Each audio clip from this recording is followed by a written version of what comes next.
we are here at Balsam Farms, and it's Chef Jay's and I's first time here. Here we are. And it's gonna be a mini adventure. So I've been saving this trip for you. I've been Just waiting for me. you. Just for me. Just for you. It's even better. There It's you even go. better. So as you know, everyone, he's one of my first friends from Slow Food East End's Movable Feast. And today, we're gonna dive into the farm-to-table experience that we talked about. Yes, definitely. This is a great experience for both of us. We do a lot of business here with Balsam Farms. I'm new to the East End, relatively new. Relatively new. Relatively new. Okay, so we gotta talk about that. We'll talk about that later. All right. We'll save it for later. But I met you at the Slow Food event on the board of Slow Food East End, as well as I'm also the co-chair of the Chefs Alliance for Slow Food USA. Oh wow! So Congratulations! I didn't have enough to do between Barron's Cove and the East End, and now we're out here to explore together. Oh my God! So Balsam Farms is a part of Slow Food. Correct. Yes. So that's even better. It's a great tie. So let's dive in here. Like, I want to see what they have in fresh herbs and things that you might cook up today. Sounds great. Let's see what we do got. it. Let's see I'm what we can following find. you. Okay, let's You're go. the tour guide.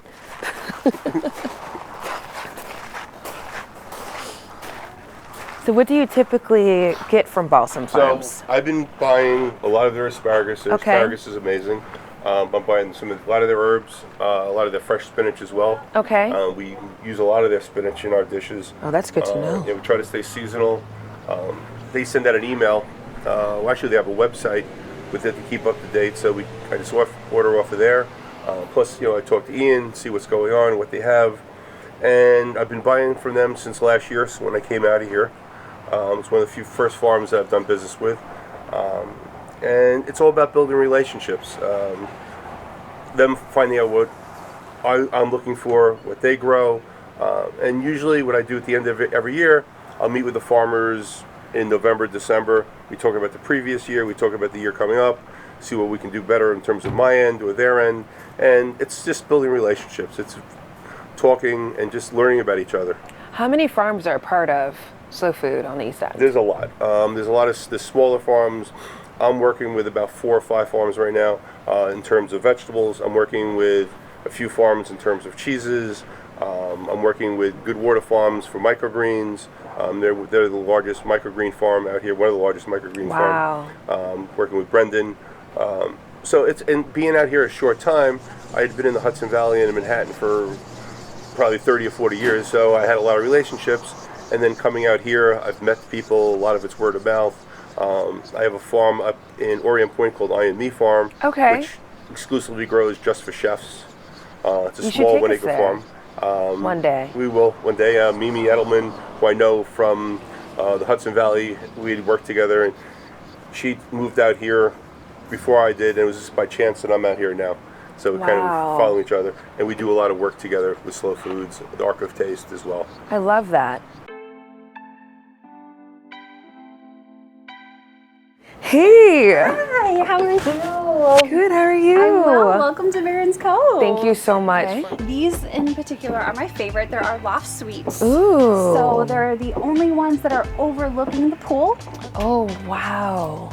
It's beautiful. Yes, this is the highlight. You have the heated saltwater pool overlooking the bay area. It's absolutely a gorgeous view. Yes, Okay. we do have some treatment rooms. We have lovely massage therapists. They're absolutely phenomenal. That's beautiful. Yes. That's wonderful. You see, everyone, so this is how you can savor your moment when you're in Sag Harbor. Come here. Come to Barron's Cove.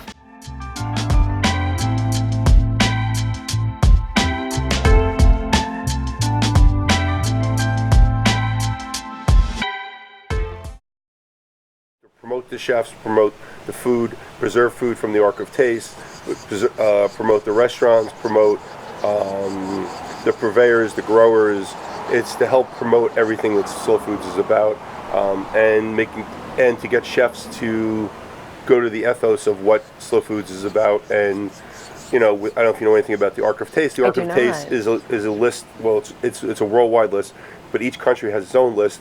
And it's a list of preserving endangered foods. It could be from plants to animals to artisan cheeses, and there's subgroups for each. Like New York, there's a northeast, there's a southeast, and what it does, like there's endangered animals, there's endangered foods. It's a way of preserving our history, and our heritage in food.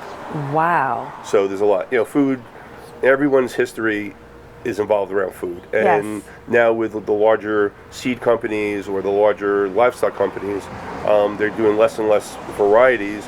And here in the Northeast, something like the Long Island cheese pumpkin or the Hank's X bean, which was a white bean that was grown in the Hudson Valley, are regional beans or produce that came for the area, so they were adopted to the area, so they grow better, they're more flavorful. So the Chefs Alliance supports chefs that are putting that on their menus. The only way farmers are going to grow items that are on the Arc of Taste is where it's economically feasible, where they'll grow. They can grow the Hereford pig, or growing some of these other produce. Is it economically feasible for them to grow them? If it's not economically feasible for them to grow them, they're not going to grow them. So by supporting chefs that are doing that and the growers, it helps everybody. It's a win situation. This way we don't lose our food history. Now, because we're talking about the history and just the list, what's the list here? Like, what's endangered here with Here, food? you're having like the shed. There's different, and it's constantly evolving. Where items are coming off the list or going on the list. Sauerkraut, organic sauerkraut that's organically made is on the list. Wow. There's different types of tomatoes. There's different types of livestock. So it's a constant evolving list. Or we're trying to find things that are on the list. The big push, which I told you about, was originally the Long Island cheese pumpkin, which was originally a pumpkin that was grown out here for food. Yes. A lot of the foods that are on the list also came from that were grown by the indigenous people. Like out here we have the Shinnecock's. Yes. The Shinnecock had a big seed history and food history as well. The Three oysters, Sisters. The Three Sisters. Where I've done something with them. I've done a class in conjunction with the Shinnecocks at the Amagansett Food Institute. Yes. Where we've done things like that. So there's a lot involved with it. Being out here on Long Island, being that it's a seaport, a lot of things have come in and out through the history of the whaling and the farmers and out here. So it's evolved, and really it's the identity of the area. Okay. So with the Shinnecocks, are they a part of the roundtable discussions with Slow Food? Yeah, out here? There's actually one of our board members is from the Shinnecock Nation. Wow. We're working with them in terms of their seed library. There's a group in the Hudson Valley called the Hudson Valley Seed Library, which is a nonprofit, and there's two parts of it. There's a nonprofit and a profit part to grow seeds to preserve our history here in the Hudson Valley and in New York State. Wow. That is so beautiful. Yeah. And I keep saying beautiful because there is so much history here. Yeah. And it's, yes, from the Shinnecocks, which I definitely want you guys to know more about their history. It's just wonderful on what they're doing out here on the East End, and they've been here for a very long time. And they're just so much history, even in the food component on that. Because people don't realize, even with the whaling that was out here, there were a lot of people that came in on the boats that were whalers, that were Native Americans, they were Americans and foreigners. So there was a very intermingling of their food history and their plants and different things like that. I just love that. So since we're talking about food history, let's go ahead and take a tour over there. Sure, this is great. Let's take a look, see what we have here. Yeah. Wait, do you work with any of the baby bok choy or the collard greens here? The collard greens I don't use. I love collard greens. That's one of my favorites. Okay. But we work with them here with some of their lettuces. I use a lot, like I said before, I use a lot of their baby spinach, a lot of their fresh herbs. Escarole? Escarole, spinach here, our great spinach here. Some of the delicious spinach. It's a great flavorful, it's all organic here as well, which is key. Great. We try to buy as much organic as we possibly can. The one thing being in the Northeast, you do lose during the off season, the locality. So what you need to do is, at the time, what you need to do is just purchase as best you can, being that we are a resort and then we're open year round, we need to feed our guests. Yes. So we need to be mindful, granted it may not be local, but to buy the best ingredients you could possibly buy to keep that in mind as well. But I love that because it is you're giving them a community taste, a local feel when they're dining, especially in the summer. Right. having like the oysters or even the other it's seafood amazing. items that we You know, have. like Peter Haskell. Yes. Peter is a great source of seafood for me, and he's a great information. Peter is also on the board of Slow Food East End, so him and I are constantly talking. We're trying to use underutilized fish, not to use fish the same thing with the fish. It can be overfished as well. So we're trying to find underutilized fish. A lot of times the underutilized fish have great flavor. They're not commercially viable because they're not being harvested in large quantities. So something like skate or something like sea robin, which people were known as trash fish, because a lot of the fishermen would just throw it back or just eat it for themselves, because that was, it's not commercial. They're not harvesting enough to sell. It's like the old story with the hanger steak on the cow. There's only one hanger steak in the cow. That used to be the butcher's cuts, and then people find out about it. They find how great flavorful it is. It comes with demand. So, like with the Arc of Taste, where we're trying to promote things, trying to promote underutilized fish and fish that is not known or was known as trash fish. Once people get it on the menu, see it on the menu at Barron's Cove or any of the other restaurants out here, it grows the demand with the customers and the consumer, which then makes it economically feasible for the fishermen to harvest it as well. And that's another thing I love about Barron's Cove, and that you brought to the table, is dock to dish. Yeah. Having that relationship with the local fishermen. Yeah. It's very important. It's almost like dating. You Yes. Date around a couple people. Yeah. We don't do that. I love don't cheat that. on my farmers Good. or fishermen. Very loyal. Yes. But it's a two-way relationship. Yes.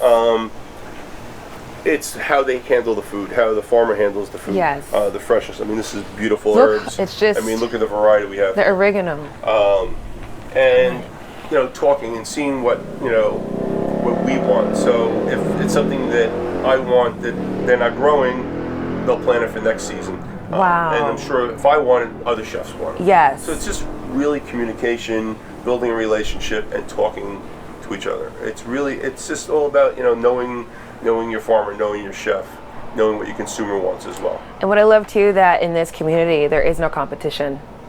There's none, because everyone works well together, and even all the restaurants, everyone has their own personality and their own flair. Right. And you're a chef, so whatever you put into one dish, another chef has his other secrets in that dish, and will still love it because you're putting your own thing into it. The best thing is the more the merrier. Yes. If we have like in Sag Harbor where I'm located, we're out in the East End. If it becomes a dining destination, people come out here for 3 or 4 days, or 2 days, or even 1 day. There's enough places where everyone can go, and the more people that come out, it's better for all of us. It's better for the farmers. It's better for the chefs. It's better for the restaurants. It's better for Barron's Cove. Better for Barron's Cove. Better for your show. Yes, more episodes. So it helps everybody, and that's the sense of community. That's really what it's about. It's this community of how we can help each other. I love that. And so let's talk about these herbs. So we got some great herbs here. The Italian parsley, which we buy from Balsam Farms. We use in our chimichurri. The basil, which we're using in our pesto that we have on the menu. We also use some mint in our chimichurri as well, and the oregano. We have the borage here, which is great in salads. The sage, which you can use in cocktails. There's a lot of great herbs here. A lot of great things. Thyme. We always have time. Always have time. Not all the time. Sometimes.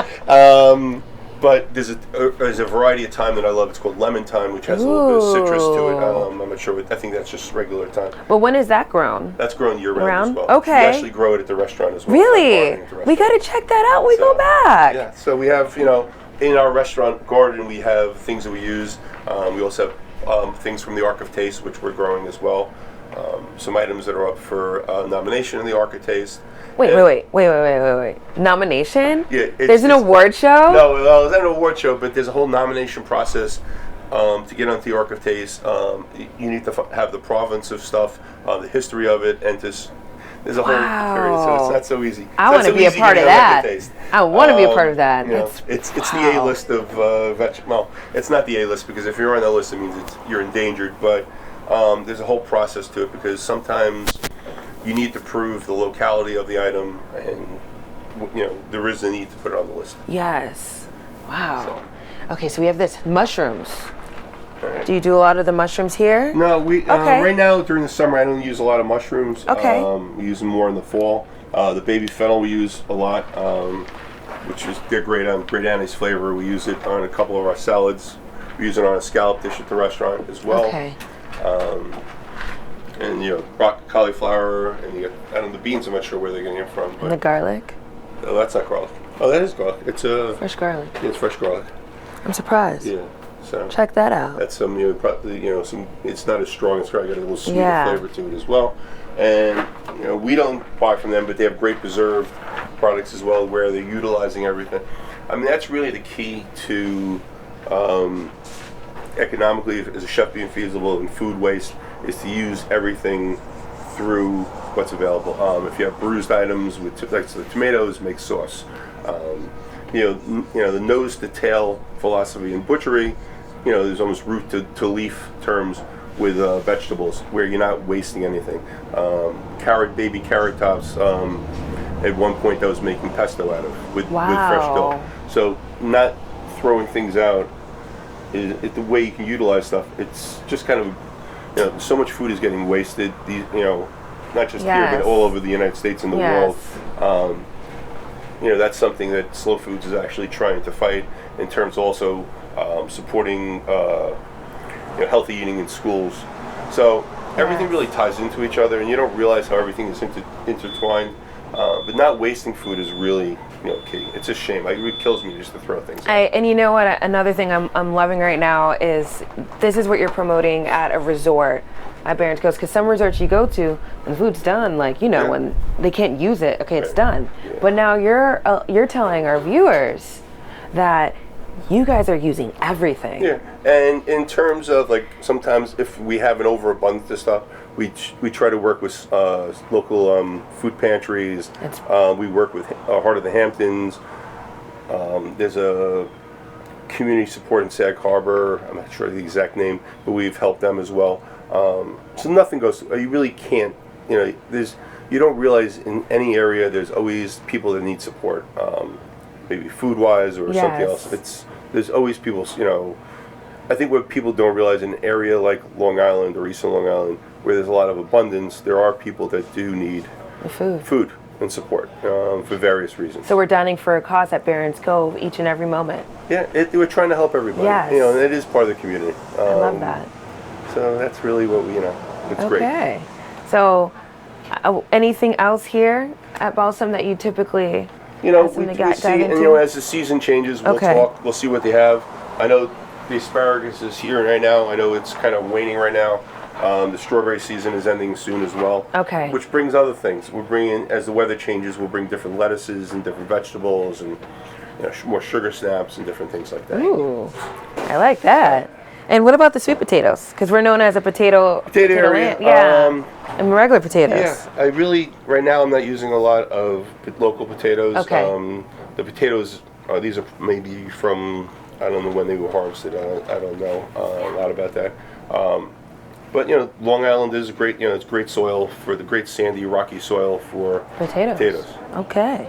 You hear that, everyone? We're in potato land. We are potato land. I wonder if we're gonna have French fries. No, we're trying to eat healthy. Yes, healthy living, healthy living. Thank you for saying that. Yeah. All right, so I would love to see what other items that we have here. That's great. Let's look around. Let's see what you got. So we have the great herbs. These are some of their products. The tomato sauce that they made. Salsas. Salsa verde. Ooh, pickled beets. Love pickled beets. I do too. I'm like, okay, I might have to love do that. pickled vegetables. It's so good. Yeah. Oh my goodness. And earlier you were talking about Asian food. Have you ever dabbled into the Asian cuisine? A little bit. I've done a little bit. I think what we do at Barron's Cove and what I've done in the past is we always want the ingredients to shine, not to overwork the food. You get great ingredients to give a great dish. Let the ingredients shine. If you're getting great products from people like Balsam Farms or fish like from Peter Haskell or cheese from, I get a lot of cheese from Maycock's Dairy as well, which is right out here as well. The Ludlows do a great job with their cheeses. You let it shine. Don't don't overwork it. It's my job to just highlight the food. I love that. The food's there. So it makes working with great products makes it easy for me. It's even better. You know, I think it's harder. If you have a great product, it's easy to make a great dish. If you have a product that's inferior or the quality, then you have to work it more. You have to make it more involved. I think one thing which at Barron's Cove we do is you can taste the items that are on the dish. Everything just doesn't blend in.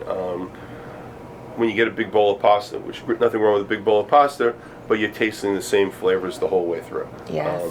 So, you know, eat smaller portions in terms of pasta, but you want to keep yourself, you don't want to be bored. Obviously, the first time you eat, you're always looking with your eyes, but you're tasting it. You know, after a while, you keep tasting the same thing. It could be delicious, but you're going to get bored. Yes. So we don't want to be bored. No, we do not. We do not. We want to add a little bit of a pop in your mouth. We want to fiesta. We want to savor the moment. You do want to savor the moment. You have to savor every moment. Especially on the show. Yes. I love it. And savor the moments. I always tell people it's not all about food. It's about savoring your everyday life and celebration. But I think the one thing also people don't realize, one of the best parts of eating is who you eat with. Yes. It's the company. You can have an average meal, but if you have great company and great conversation, it's the best. It's the best meal in the world. Yes. So it's, you know, I know unfortunately a lot of these times people eat alone, which, you know, you have to do. But there's what's better than sitting around the table with a bunch of your friends or family, you know, having a good glass of wine or even just water or iced tea and just having a great meal. Yes. That's what makes, you know, memory. It's who you had the meals with. Sometimes you have a meal, you forget what the food is, but you remember who you were with. In that conversation. And not only that, what I love about food is it's a universal language. So you can have a ton of people around that same table speaking various languages, but the food itself, they'll be able to just savor it. You know, I think being a chef, and I'm sure a lot of chefs feel this way, a lot of people don't like to cook for us. You know, oh my God, I'm cooking for a chef. Yes. But I think most chefs, you can make me a peanut butter and jelly sandwich, but I know what it took for you to make that sandwich and how nervous you are making it for me. It's appreciated. You know, it's what goes into the meal and the time that you took to make it is the meal. It's not even important what you make. Wow. So I love that. That's very. It's not just inspiring that you just said that. I'm trying to think of the right word. It's not inspiring. It's thoughtful. Yeah, it is. It's very thoughtful. I've been doing this a long time. Yes. How long? I've been cooking for 41 years now. I started cooking as a dishwasher. I'm 16, which makes me 57. Wow, you were cooking before I was even thought of. Yeah. Well, who would have thought about that? But, you know, it's something that I've done, and you realize what it takes to cook. I mean, you know, being a chef, there's a lot of sacrifices, you know, family, friends, hours, but it's something that gets in your blood and that you love. You really love to do. Yes. And I tell all my culinary and chef friends this. I went to culinary school for like a quarter and a half. Yeah. And what I loved is creating dishes that make people smile. So when they're when they're savoring it, just a smile. Think about what my job is. Yes. My job is to make people happy. Yes. That's a pretty good job. Yes, but I admire you because it is a lot of hours in the kitchen. It is a lot of time that you're putting into things, and I knew I couldn't do it, so that's why I'm just a voice and showcasing it. Well, that's what I can do. We appreciate your voice, yes. And you know, it's something you love. It gets in your blood, and I can't imagine doing anything else. And you're just radiating when you're talking about it. It's great. You know, it's the best thing. I couldn't do anything else. And I think this might be him. Hello. How you doing, Jay? Hey, good to see you. Everyone knows I'm a hugger. So how long have you had Balsam Farms? Is this your family? Well, or? It's not my family. Okay. Balsam Farms was founded by Alex Balsam 17 years ago. I've been out here this is my 16th year now. Wow. He and I were friends in college. I came out for a summer when the farm was brand new and wasn't supposed to be a career. And, you know, we've sort of grown it from there. Wow. So we've changed a lot over that time and learned a lot. We still are trying to get better every year. So it's not a family farm exactly. His parents helped a lot in the early days. Okay. And now, you know, I can't name everybody who helps. It's a pretty big operation. Big family. But it's a big your family. Like it's a Balsam family. It's a new family. It's a new family. We're making our own family. That's right. Now tell us about so you're open every day. We're open every day. We open in mid-May normally, and we're open actually through Christmas. Oh, that's Or just the good. weekend before Christmas. Towards the Okay. end of the year, we go down to just weekends. But of course, the summertime's our busiest time. But we do have really loyal local customers, and we want to cater to them too. So the shoulder seasons are a little bit slower, but with the Long Island growing weather, we're blessed to be able to grow stuff really almost year round. And when we're not growing it, we're storing it. And so we, every year have stayed open a little bit longer. Now, are you part of like a CSA? Do you have We do have a something? CSA. Okay. We have a CSA where people come pick up. It's Thursday through Saturday, depending on what people want. And a CSA is a great deal. They pay ahead of time, so we can cover some of our spring costs. And each week they come and get a basket of whatever's fresh and delicious and in season. And it's a really good deal for people who are adventurous eaters and want to try new Yes. things because they get way more than their dollar worth out of it. Okay. But it's good for us because we have the money up front. And we also get to choose what is, abundant. And so it's instead of having to supply everything, they get tomatoes when there's lots of tomatoes and zucchini when there's lots of zucchini, and it's a really good It's a partnership. culinary adventure. That's right. I love that. And we try to include a recipe for some of the unique vegetables that we include. Okay. So if somebody gets kohlrabi, we don't just leave them on an island to figure it out. We, They look at it like, oh, What is this? we do a mix of That might be of me. specialty, unusual things that are, of course, delicious with the suggestion. And then we do also the staples like tomatoes and corn and greens. And Do you work with chefs for the recipes? a little bit. It's Okay. actually, we do most of it in-house. Okay. Working with chefs like Jay and other local chefs has been incredibly good for me as a farmer, or us as a farm, because it helps us to grow the best stuff. If Jay says this should be a little bit different, or can you try this variety? We do, and every year it's an evolution. I mean, that's the one thing. Like last year was my first year out here, and we had never worked together before. And I think just us feeling each other out Yep. and talking, and like last year was like the Long Island cheese pumpkin, and I hit you up and I hit another farm up as well because I love it. But I think just feeling each other out, and like we said, we talk in the off season, say, okay, what are we looking to do?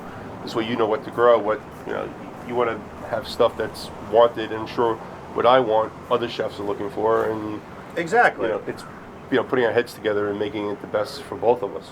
And our customers might not know as much about the produce as somebody like Jay, and so Jay's saying that, hey, try this, it's really delicious, or pick it this way, helps not only our relationship, but also helps me know how to better serve our customers here at the stand. So. Yeah. That's wonderful. Well, before we wrap up and save our way to our next stop, I'm going to purchase something. You're going to help me out on that one. Well, Figure it out. everything Yeah. is good. Yeah. I will get back to work Yes. and let you go. Thank but you so much, Ian. Great to meet you. Yes. Jay, Nice I will to see you speak again. with you I'll talk soon. to you soon. See you sooner than later. care. Bye. Hey! What's up? How are you? Good, how's it going? Good. This is a surprise. Nice to see you. One of our surprise guests. Restaurants? Yeah, we came by, we walking around, touring the place and Nice. seeing what's around. And getting a Boston feel. has the best stuff. Yeah.